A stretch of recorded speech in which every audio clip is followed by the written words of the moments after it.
Well,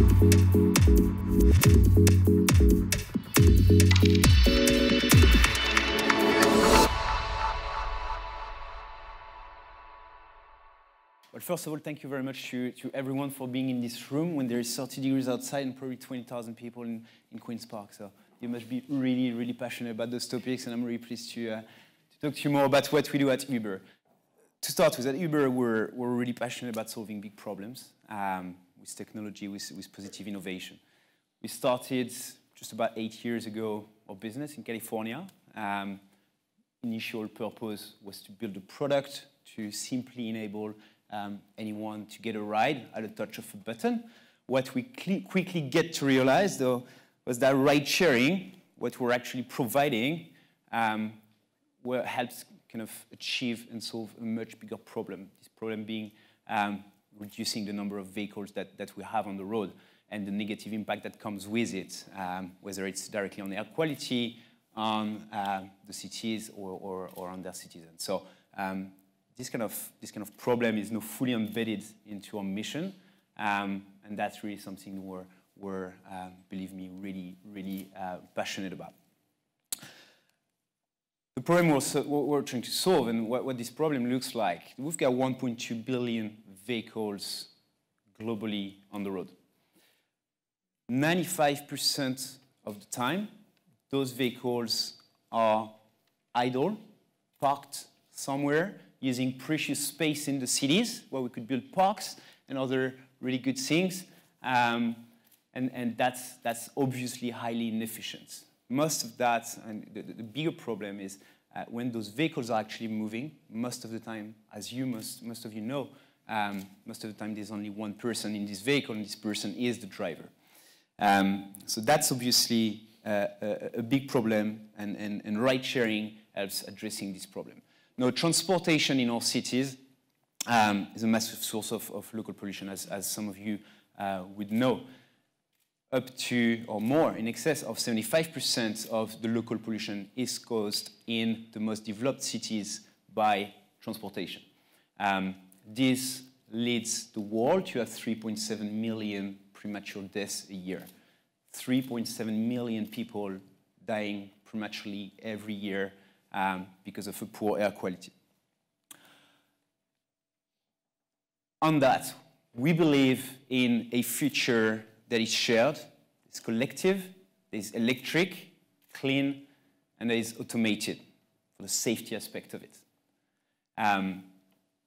Just last year in 2017, a few stats, only 1% of the trips were actually done as rideshare, with more than one passenger in the vehicle.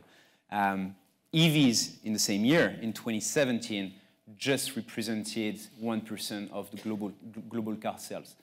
This is just the first leg of a very, very long journey. It's not one actor will solve it all. It's kind of like a very collaborative approach that we need to take, and we're embracing kind of like all the initiatives that other players in the industry would take to solve that and go towards this vision. A bit of a focus on what we're doing in the UK. We've been operating for about 6 years. We currently have about 4 million people using our service every month. 25,000 of you guys in the UK are actually using the service for the first time every single week, and this number keeps on growing. So fantastic adoption in the UK, hence the reason why we're doubling down and really leading by example in the UK when it comes to clean mobility. 60,000 drivers are actually helping the service being reliable across the UK and helping us to have a coverage of about 50% of the territory. Now, another thing that is close to my heart is how those trips are being delivered, or people are actually moving around the cities across the UK. Super proud to share with you that more than 50% of the miles that are being driven on UberX are actually done through hybrid vehicles. So that's a milestone. That's something that's built up since the very early days of Uber in the UK. Another more kind of recent milestone that we've achieved is completing 1 million miles in the UK in electric vehicles, considering that our program dedicated to EVs just started about 18 months ago.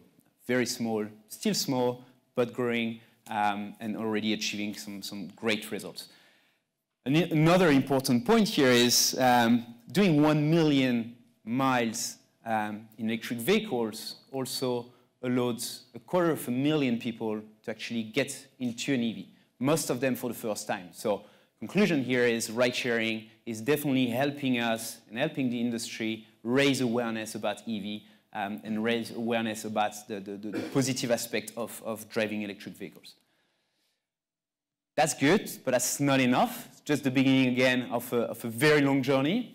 We've made some recent announcements that we're also extremely proud of.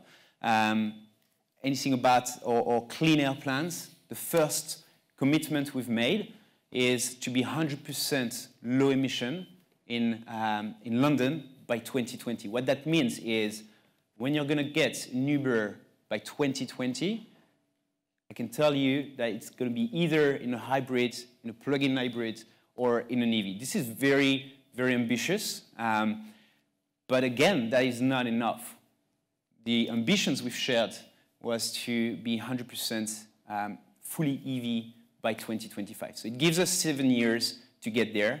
There's obviously a certain scale that we're dealing with that will need to, that will create challenges that we'll need to solve to get there. But we're very, very committed to achieving this ambition. The first thing we're going to be doing to help support this transition is obviously helping our drivers get there. And how we're going to be doing that? We're going to be launching a clean air fund. What the clean air fund is going to be doing is helping the drivers by way of individual grants that we're going to give to each of those guys, up to £5,000 per head to go and finance a clean vehicle.